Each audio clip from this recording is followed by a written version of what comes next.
सच्ची काबिलियत सिफारिश कुछ समय के लिए ही काम आती है और मेहनत हमेशा के लिए काम आती है। इसलिए हमें हमेशा अपने आप को बेहतर बनाने के बारे में सोचना चाहिए और हमसे हो सके उतनी मेहनत हमें अवश्य करनी चाहिए। इस कहानी में भी उसी के बारे में बताया गया है। बहुत समय पहले की बात है।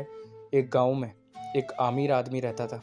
उसने अपने दोस्तों से कहा कि मुझे मेरे बेटे के लिए एक अच्छा शिक्षक चाहिए, तो तुम लोग मुझे आसपास के सभी गांव में से एक अच्छा शिक्षक ढूंढ के दो।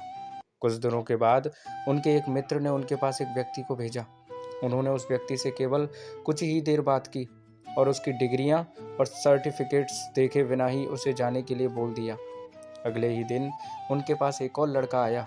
वो उम्र में छोटा था, ना तो उसके पास ज़्यादा डिग्रियां थी और ना ही ज़्यादा अनुभव, किंतु इस अमीर व्यक्ति ने उसे अपने बेटे को पढ़ाने के लिए रख लिया।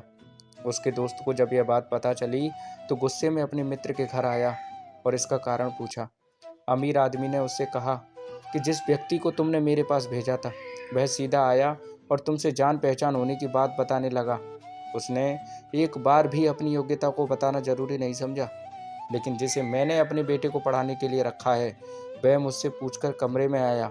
उसने मेरे से किसी प्रकार की कोई खुशामद या किसी भी प्रकार की सिफारिश नहीं की। उसे खुद पर विश्वास था कि उसे यह नौकरी मिल जाएगी, वह मेरे बेटे को अच्छे से पढ़ा पाएगा, इसलिए मैंने उसे रख लिया।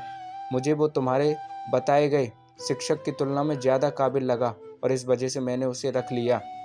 हमें दोस्तों मेहनत करते रहनी चाहिए और खुद पर भरोसा भी रखना चाहिए, क्योंकि आखिर में हमारी मेहनत ही हमारे काम आती है, किसी की सिफारिश नहीं।